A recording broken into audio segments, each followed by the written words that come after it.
today we've got with us Mark Hibbitts, entrepreneur, book writer, and business consultant.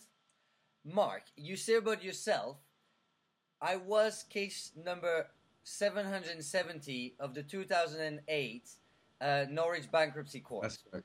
I'd lost my business, my car, my credit cards, my bank account, and my self-esteem. I just lost my Rolex and my wife's in order to pay the rent and buy food for us and our children, then age 2 and 4. Then you go on to say, I wanted someone to blame, so I looked for a likely target. So my first two questions are, did you make a list of potential targets to blame, and who would you recommend to be the number one target to blame all our problems on? Yeah, I wrote a list. There was the banks, there was my parents, there was my school, there was a whole lot of people, my wife, everything. And then, but I realised, there was only one person. You know, every time something happened, there was one person who was the main culprit who was always there, and that was me. So, I realised I had to take responsibility and move forward. You know, that was the turning point, I guess. Okay, great. So I'm happy we both agree that it was fully your responsibility that you went bankrupt and lost everything. But I think the part that will interest a lot our audience is what you go on saying next. So I looked for a way to teach what I'd learned to children, and I mean children young enough to still believe they can accomplish anything. So do I understand well that basically you admit that you're teaching children to fail, go bankrupt, and you want to make sure that you get them when they're young enough that you can ruin their entire lives? I think you missed a bit out in the middle there, didn't you? You know, after the bankruptcy, I went on a bit of a mission. You know, Henry Ford said failure is just the opportunity to start again more intelligently. And that's what I decided to do. So I went on a bit of a mission of personal development and learning, and I did a lot of courses on business, and I learned a bit about wealth creation, and I learned lots of different stuff. And I realised I'm 46 and I'm broke, and wouldn't it be better to learn all this stuff that I've just learned when I was at a young age? And that's when I decided to write the books and teach the children these lessons. Not the lessons that got me bankrupt, but the lessons that I've learned that's so they don't go bankrupt. I mean, the idea behind the books was to, when I got the idea, I said to my wife, you know, if I write these books and one child doesn't go down the road, you know, reads them and gets inspired and learns and doesn't go down the road that I just did, then it's going to be worth my while. So that's why I did it, and that's what I do now. And yesterday I was in a school in Hertfordshire talking to 2 classes of primary kids about, you know, success mindset and different things, and it's great. Yeah, I love it. I found my life's purpose through adversity. So you've turned yourself into some kind of anti-hero. Don't do what I did and you'll be fine. Yeah, that's about it, yeah. Brilliant. I love the approach. So let's dive a little bit. Tell me a little bit more about your 3 books. So you've published them. They're on Amazon, and they seem to all have 5-star ratings. So the first book that I see here is called Alfie Potts, the Schoolboy Entrepreneur, where you tell the story of a child who started his first business venture and earns his first wage. Isn't that sort of encouraging child labor? And I'm wondering whether you force your children to also work to earn their dinner and the right to sleep under the roof. No, that's not at all. My children, I'll tell you just quickly, briefly about my children. They're my children now. When I went bankrupt, they were 2 and 4. They're now 6 and 8. They get pocket money. My little boy is older, so he gets a little bit more than my little girl. But what we have a list of chores that they can do around the house where they can earn a certain amount of money, like 10 pence, 20 pence, 50 pence for different things. You know, maybe empty the dishwasher or load the dishwasher, change the bed sheets, hoover the living room, that sort of stuff. And then, so obviously the more productive they are, the more value they can add, the more money they can earn. And it also gives my younger daughter an opportunity.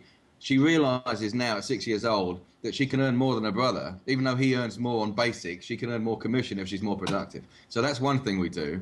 But that's not the... but the idea behind the book was the first Alfie Potts book, Alfie's friend's just got a new PlayStation. Of course, Alfie wants one. So he's asking his dad to get this new PlayStation. His dad says, look, if I just buy it, you're not going to value it. But if you can come up with half the money, then I'll give you the other half. And he says, well, how am I going to do that? I'm only 12.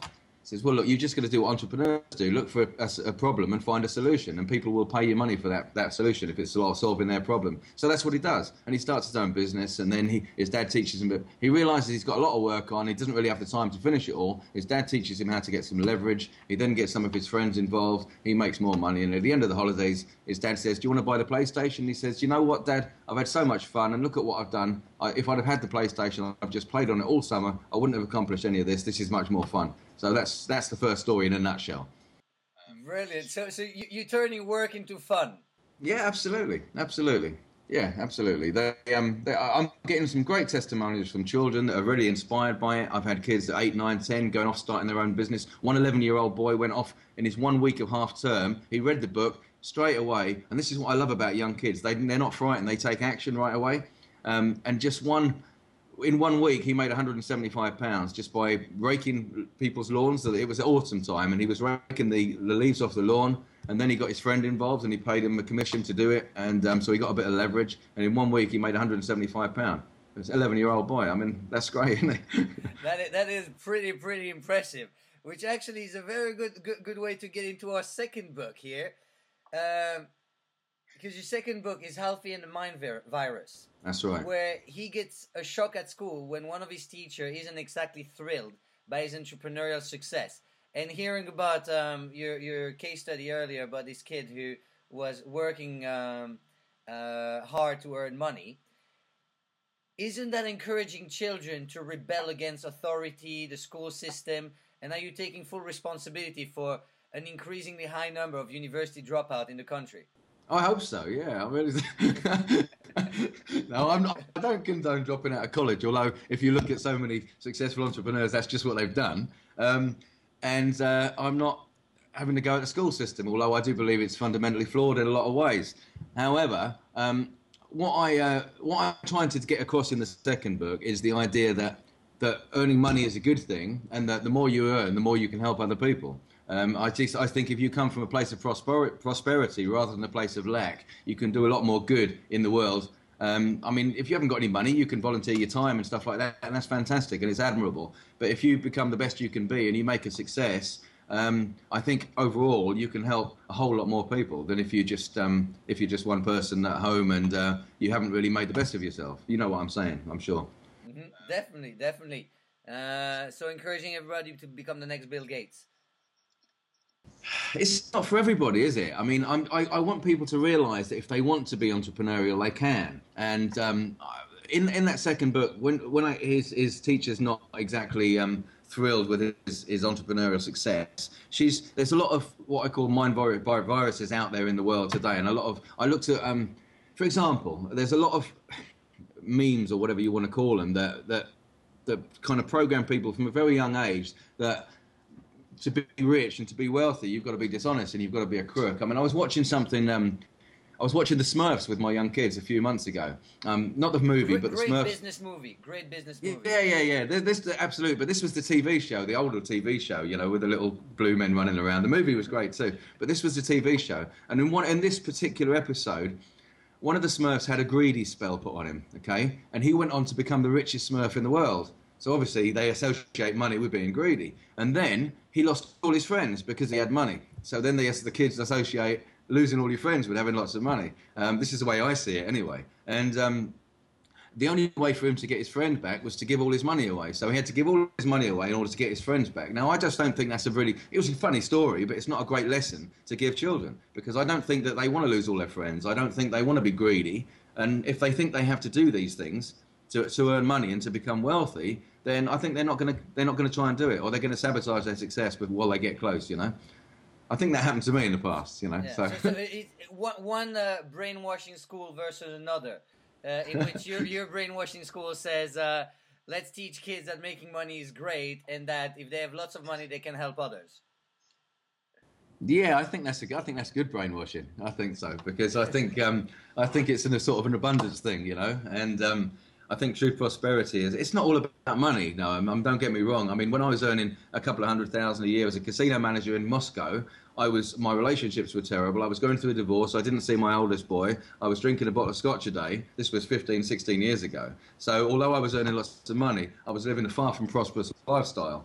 But so I think, you know, money is a big part of it, but there's also relationships, and there's also contribution, and there's your health as well. I mean, my health was shot. Now I'm out running and I eat healthy and I feel a whole lot better. So I'm living more prosperously now than I did back then, even though I probably had more money then than I do now. So it's not all about the money. I try to encourage good values and just for them to be the best they can be, really, you know. Interesting. Great. So a few interesting conflicting messages there that lead us to the third book, which is Alfie in the Seminar, where Alfie sees something he really wants, but he's disappointed to find he doesn't have enough money to buy it. So you're teaching kids that they can get everything they want. Isn't that a way to get a generation of spoiled children? No, I don't think it is. I don't think it is at all. That's not the message I'm trying to get across. I'm trying to get them to know that they can have things they want if they want to work for it. And the point of the third book is to teach them a lesson that I learned from Jim Rohn, which is about the value to the marketplace. You're going to earn money according to your value to the marketplace. And what I'm trying to get across in the book is for them, is give them ideas on how they can increase their value to the marketplace. I mean, one thing I do to my children, like I told you earlier, is to get them to do things around the house that can increase their value around the house, and they could earn more money because of it. And Alfie goes to a seminar which is based on T. Harv Eker's Millionaire Mind Intensive, which was a big turning point for me a few years back. And he gets inspired, and then he goes and starts his own seminar, and he teaches what he's learned to all the young school kids and stuff like that, and they pay a small amount of money to go, and he earns enough to buy the bike that he'd seen in the shop window they couldn't afford. So I don't think it's teaching them they can have everything they want. It's teaching them they can have things they want if they're prepared to work for it. It's to stop the entitlement mentality that's kind of going through the in UK and America at the moment, where people think they deserve it just because they're here, but they don't want to take any action and put any work into it, you know. So you're saying we don't just deserve things because we're here? We deserve certain things because we're here, I guess. But it's to stop that entitlement mentality where people think, you know, that they're entitled to everything and they want it now. You know, people. I just think people like myself earlier, a few years ago, we were buying things we didn't need with money we don't particularly have, forgetting about the future, thinking, oh, it's all going to take care of itself, or someone's going to bail me out. Well, you know, most of us are not as lucky as the banks. We can't get bailouts when we screw up, can we? So that's the point I'm trying to get across. Brilliant. So that does sound like a lot of hard work, all of this. So Mark, thank you very much for answering these few questions. So to summarize, 3 books: Alfie Potts, the Schoolboy Entrepreneur; Alfie and the Mind Virus; Alfie in the Seminar. Now, if you want your children to get a first-class degree, don't get this book unless you want them to be prosperous in their life and work. So, Mark, thank you very much for spending the time with me, and I look forward to having you on again. You're very welcome. Thanks very much. It's been great.